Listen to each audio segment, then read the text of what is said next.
And I think democracies can only reach their full potential if the youth is being involved and not simply just ignored.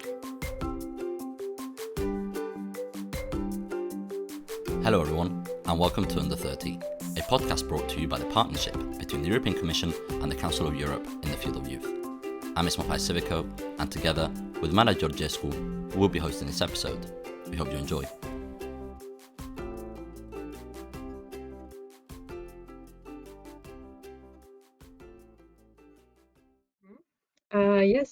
Welcome everyone to this conversation about young people and democracy. My name is Mara Georgescu, and I work as a Senior Educational Support Officer for the European Youth Foundation of the Council of Europe. In a nutshell, the European Youth Foundation is a fund that supports projects by youth organizations. And within the campaign Democracy Here, Democracy Now, we will have today the chance to explore two projects, at least, that were supported in this campaign. We have today with us Gabriella and Sophie, and I want to thank them already for making time for this. They are both active in youth organizations and they carried out projects, so we'll ask them to introduce themselves and tell us more about their project very soon. Let me give you also a little bit of context about this campaign and the call for projects and so on. This year, the Youth Department of the Council of Europe is carrying out a campaign to revitalize democracy, and within this, to recognize and value the role of young people and their contribution made to democracy. To do that, we do a lot of things, but one of them was to actually give support to youth organizations that would contextualize democracy and the issues around it and would engage young people to revitalize it or to make it more vibrant and more youth-friendly, right? Because sometimes democracies are not that youth-friendly. The EYF had a special call and we had two deadlines. At the first deadline, we approved 13 local projects, and Gabriella's project is one of them, and also 4 international projects, and Sophie's project is one of them. And then we had the second deadline where we got a lot of applications, over 60, and we are still processing them. And I take this as good news for democracy and for young people that there is an interest in working on this topic still in 2022. I'm kind of happy to hear that. And also that through the support of the European Youth Foundation, there can be more projects reaching more young people everywhere, and actually not taking for granted that everyone now knows how democracies work and how they can get engaged, because very often we see young people are not necessarily feeling at home in the ways in which our democracies work. So here is just to give you a little bit of a context. Now, I think the best would be also to know how Sophie and Gabriella and their projects have interpreted this call and how their projects are supporting democracy. So please, if you could just start by introduce yourselves. Hi, thank you, Mara, and thank you all for joining, for letting me in. I am Gabriella. I am 29 years old. I am a PhD student in political science. My research is focusing on youth climate mobilization. So in a way, also what I do in my everyday life is somehow related to the campaign of Democracy Here, Democracy Now. I am one of the co-founders of Fantapolitica, which is the youth organization that applied for and that will implement the project. And I'm based in Italy, as you probably might hear from my accent. I'm based in Bologna. And I've been involved in several youth international projects, especially at the European level. First as participant and then as organizer, especially in the international election observation missions that focused on youth participation. Thank you so much for having me here. I'm Sophie, and I'm a young delegate for Scouting in Germany, which means that I represent the German umbrella organization for scouting, because we have quite a complex system there, which I'm not going to explain in detail. But yeah, I'm one of the young people representing scouting on a European level, basically. But the project I'll be introducing to you in a second was organized by WOSM Europe, which is the European branch of the World Organization of the Scout Movement, which is the largest international scouting organization with over 40 million members worldwide. Apart from scouting, I don't do that much at the moment, but I'm about to finish my bachelor studies in international studies in the Netherlands. Yeah, that's it about me, I think. I have a question for Sophie, just to get a little bit more involved now with the actual project. And what is the project you're involved with? And let's say, what's its aim? What are you looking to achieve with that project? How do you want to move a bit more towards to democratize, let's say, young people's engagement, especially scouts? Because in this case, I'm guessing you only are working with scouts in some way. Are you only seeing only in Germany, all around Europe? And tell me a bit more about the project.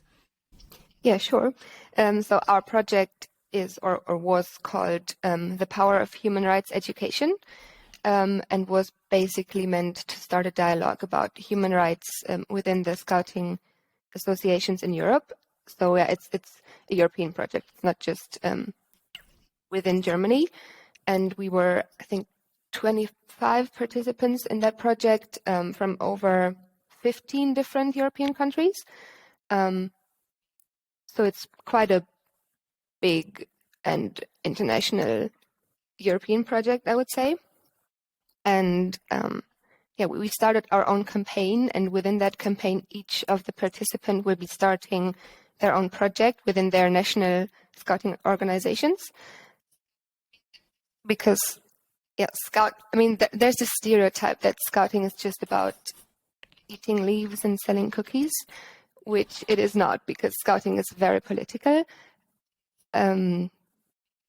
Scouting is the biggest youth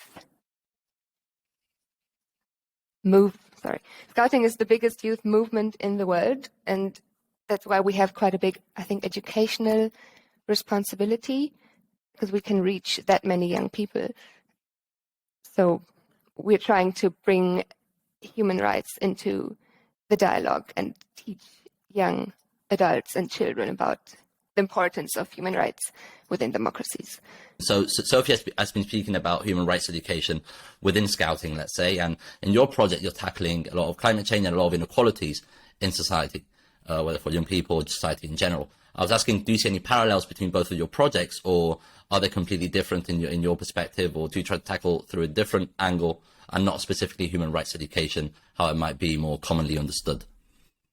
Well, there are merging points, but I think we are addressing the issue from different perspectives. So maybe Fantapolitica will tackle human rights education indirectly, and I try to explain why. Our project focused on has as an aim to empower and encourage young people to get involved in institutional politics, especially at local levels. So we provide trainings for skill development, trying to facilitate networking between young local councillors and potential candidates. And we also facilitate peer mentoring among them. So the idea is to facilitate these young people to get elected, so that they can actually tackle human rights, climate change, and social inequalities. So this is our let's say contribution to the main goal. I think maybe now a question maybe for both of you, maybe even Mara, if you would like to jump in now to answer this question, because every time there's a project, that's because an issue needs to be answered. And it has to be a solution for a specific issue we are seeing today. And the main topic in both of your projects speak about democracy, speak about more youth engagement, get young people more involved. And what do you think are the main issues democracies are facing today. Sophie, of course, spoke about human rights education, but what issues in human rights education? Gabriella spoke about inequality in general in society, but are there any other issues you might want to bring up that you would like to tackle personally in your projects, or what really is at risk here in our democracies? That's an open question to even the three of you. Matt, if you would like to jump in also and give your perspective. I can start. So in our project, we talked a lot about the importance of dialogue in situations of conflict, and that often not trying to understand each other causes problems that could be resolved by an open and honest dialogue. And in many cases, especially young people, are just never being engaged in such dialogues about what's going on in their countries and their democracies, and are just excluded from such dialogues, which is why I think Democracy Now is such a relevant project, because young people are just lacking the tools and the opportunities to be heard. And I think democracies can only reach their full potential if the youth is being involved and not simply just ignored. Gabriella, is there anything you would like to add to that, maybe on the inclusion of young people in democratic processes, maybe? I think that's where Sophie wanted to come at in theory, to get young people a lot more included in those processes and actually teach them how to get a bit more involved. Is there anything you have maybe another perspective on that point? Yes. I think that we are witnessing many things that are missing, at least in the Italian context. I would say that there is a lack of representativeness of how Italy looks like today, because institutional politics also at the local level is very much old, white and male dominated. So I think this has also an impact on the policies that these people are producing, because of course positionality as a value in this.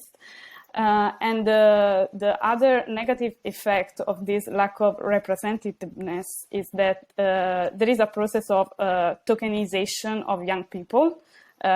So young people are treated as token. So they are actually present, maybe they are consulted, maybe they are contacted, but they are not actually effective and take into account in the decision-making process. And of course, this also brings to a lack of trust between institutions and citizens, and the idea of Fantapolitica, and I guess also of the of Democracy Here, Democracy Now, is the willingness to bridge this distance through young people. That will also maybe tackle the lack of innovation that is currently present in democratic institutions, because often young people are creative in how to make a process more participated.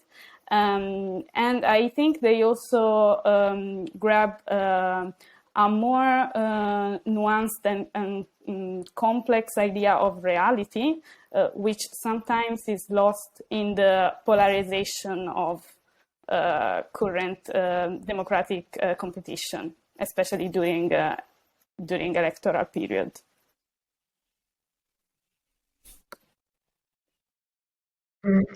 Sophie, do you also see what Gabriella brought up in terms of tokenization? Because I have been hearing that word quite a bit, and I would like to understand, maybe from your perspective, you had the same experience or not, or do you actually think that young people are just there to, let's say, do pretty and say, yes, we actually did, they're here, they're saying what they think, but at the end of the day, we're not even going to take into account their perspective, which is a very vulgar definition of tokenization in some way, but it's a very easy way to understand it.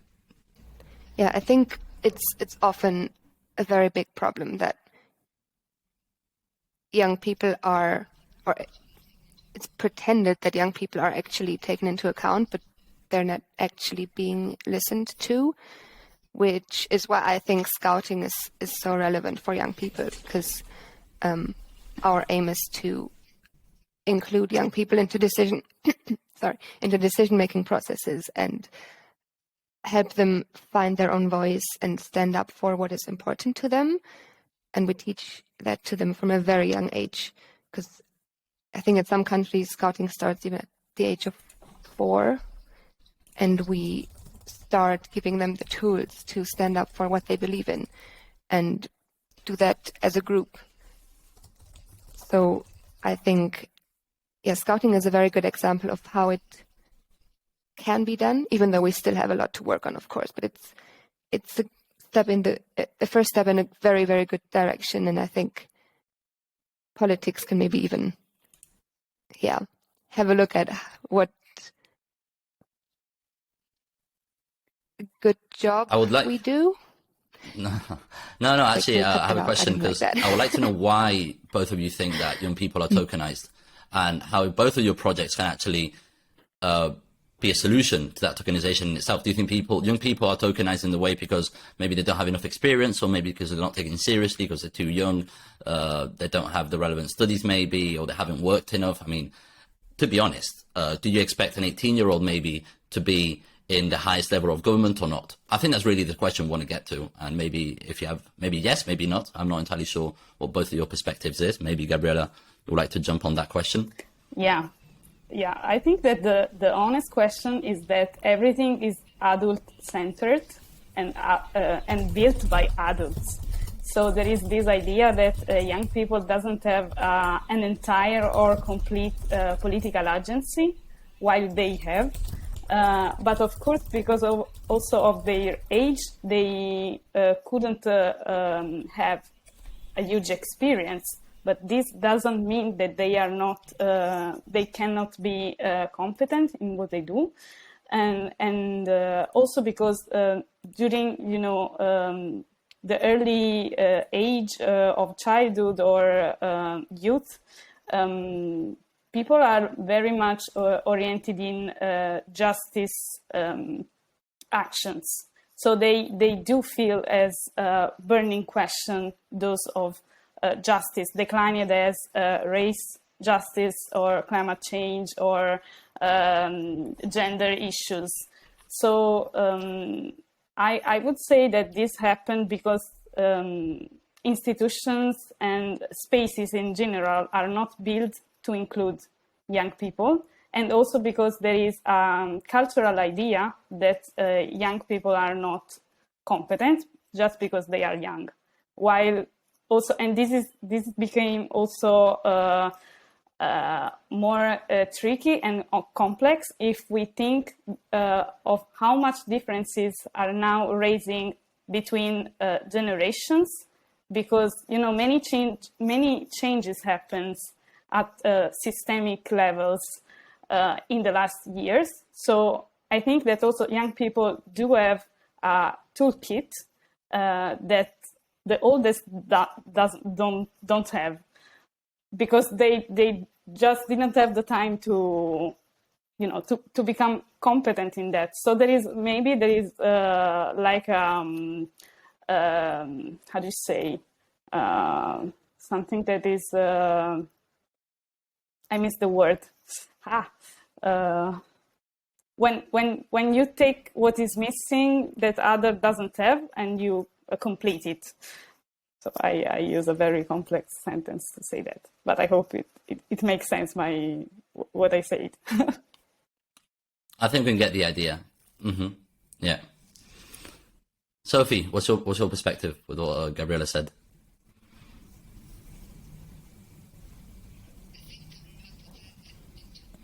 I think Gabriella put that into words very nicely, because often it's just assumed that young people are not competent or don't even have an opinion. But I think, for example, in the climate change dialogue, we can very well see that young people do have an opinion and they would like to bring it to the table, but the older generations just do not like to listen. and also in scouting, we see that young people certainly do have opinions about politics, and they would like to be included and be part of the decision-making processes, but they just don't really get the chance to do so. Mara, I would like to hear a bit your point of view when it comes to all of this, what they've been speaking about, young people not being included in democratic processes, let's say, the tokenism. Have you had that same experience throughout your career? Well, if I'm to refer to myself, I can also speak a bit more from the perspective of the projects we've been supporting now.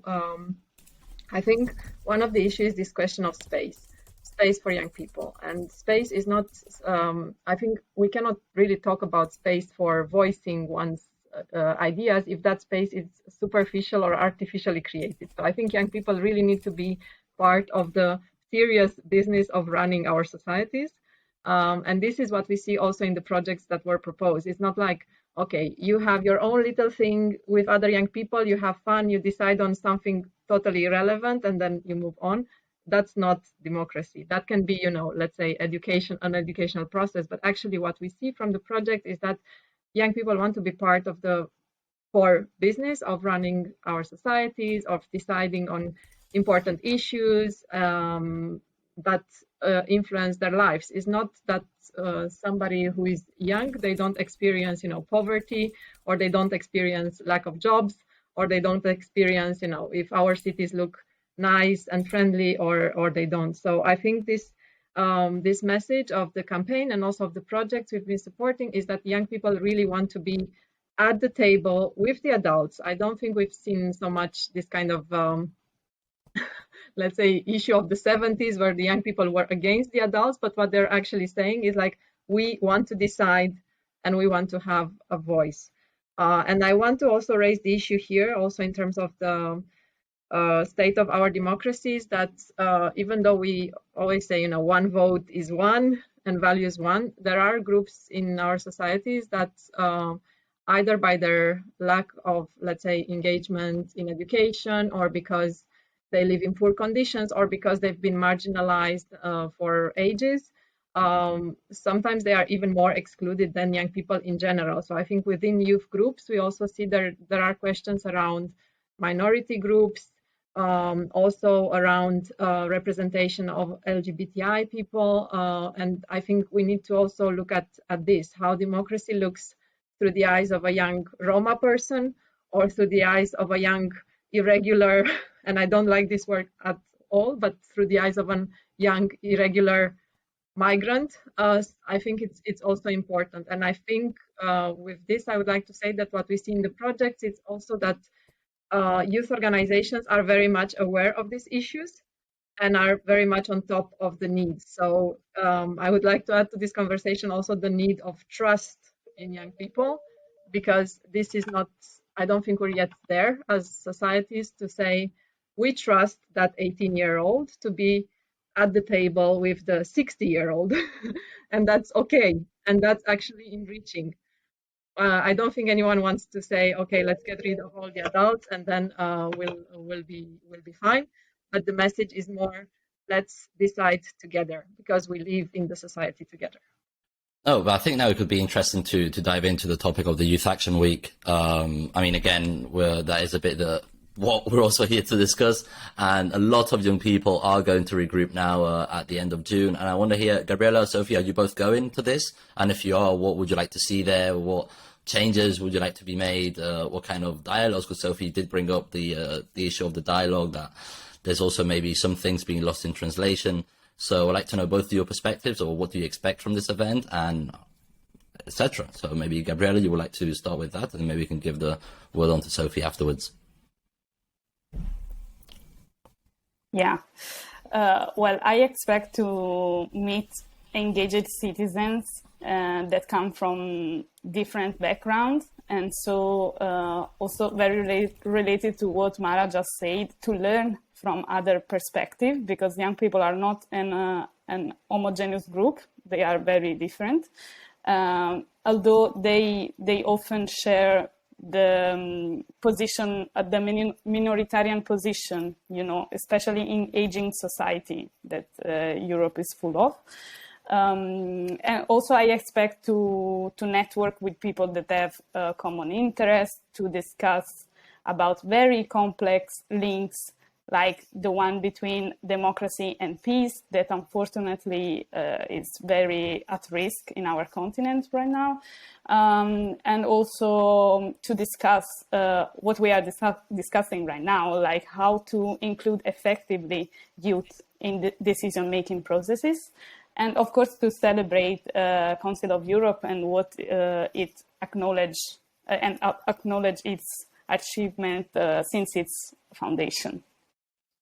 When you're speaking about the Youth Action Week, we are speaking about the Council of Europe adapting to the times we have here. I mean, Gabriella and Sophie have been speaking about the issues and the lack, let's say, of youth participation that there is. And then, of course, the Council of Europe, an organization that's been here for decades, actually trying to work and trying to say, okay, what is needed today. Have you had that experience throughout the years in your career saying, okay, I have seen the Council of Europe adapting to the needs of young people. And what do you think? Do you think maybe in 2 years again, we'll have to readapt, and in 5 and in 10? Or do you think we're on a good track and then we can keep on doing these same kind of activities for a few years? Or what's your perspective on the adaptation, let's say, of the Council of Europe in youth participation? I think the Council of Europe as an intergovernmental organization, that means basically bringing together our governments and the ministries of foreign affairs. I mean, they are the ones running the organization, has nevertheless quite a big space for young people and for adaptation. I'm saying this in the context where the youth program of the Council of Europe is actually run together by governments and youth organizations. And so it's kind of a constant adaptation all the time, because it's not only, the powers in place coming to say what the Council of Europe should do with young people, but it's a dialogue between the powers in place, elected representatives, as well as youth organizations who represent more directly young people and their wishes and their needs. Whether we need to adapt, yes, I think we always need to adapt, and we always need to learn as an organization. I think in the youth department, we are perhaps a bit more equipped to that, because we work together with young people all the time, for young people. And in the case of the Youth Foundation, we support projects by the young people. However, I think there is still space for the whole organization, the Council of Europe, to engage with young people on all topics and not just those issues that are considered youth issues. That's my personal opinion, and I don't necessarily consider it an institutional opinion. I think as a learning organization, we could engage more young people on everything, on issues related to human rights, on issues related to corruption, on issues related to gender equality. I think there's something to gain by engaging young people that is beneficial for everyone, young or not young.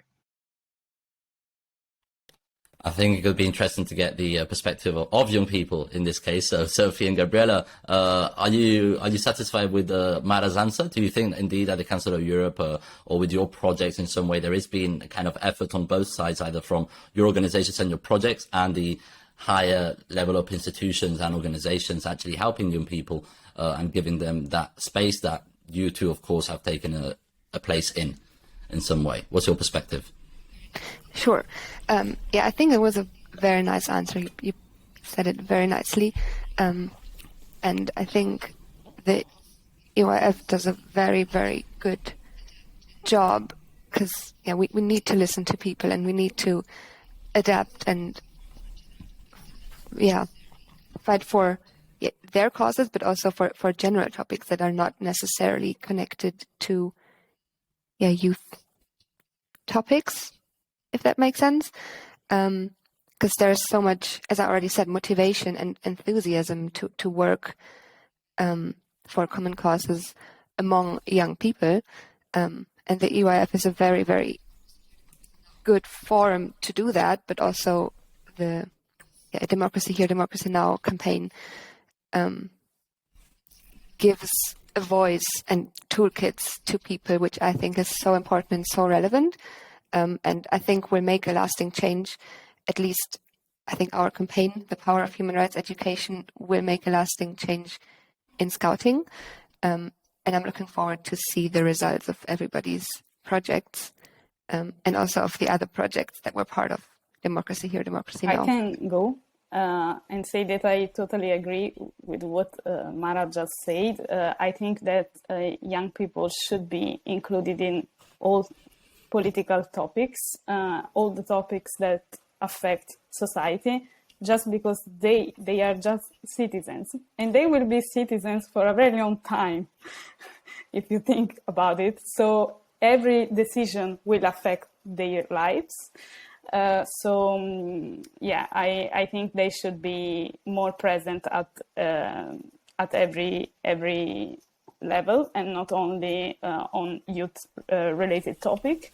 And I want to say that Council of Europe helps us to organize, because providing us fundings is very crucial, because most of the time young people doesn't have any money to let's say to invest on their ideas.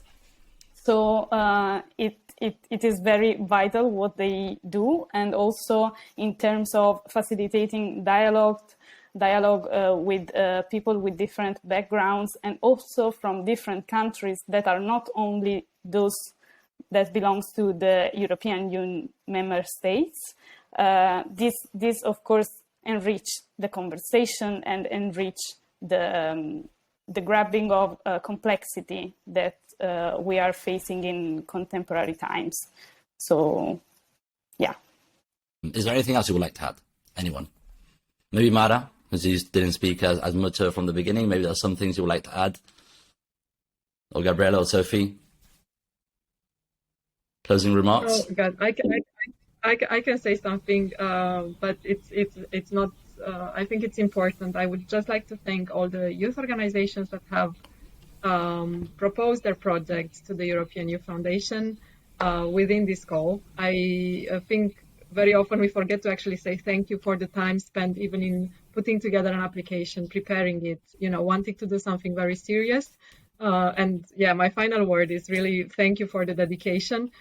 I would have dreamt and hoped that all the projects could come true. I don't think we have that rich bag of money, but we are trying to support as many as we can. But yes, thank you to you, to hopefully also the listeners that are engaged in youth work and youth organizations for, a lot of work put into building our better societies. And with those ending notes, we have reached an end to our episode. Thank you very much, Sophie and Gabriella, for participating in this podcast, and to Mara for hosting this episode with me. And to all the listeners, remember to follow us on Instagram at EUCOE Youth to stay up to date with all our future content. Thank you very much, and see you next time.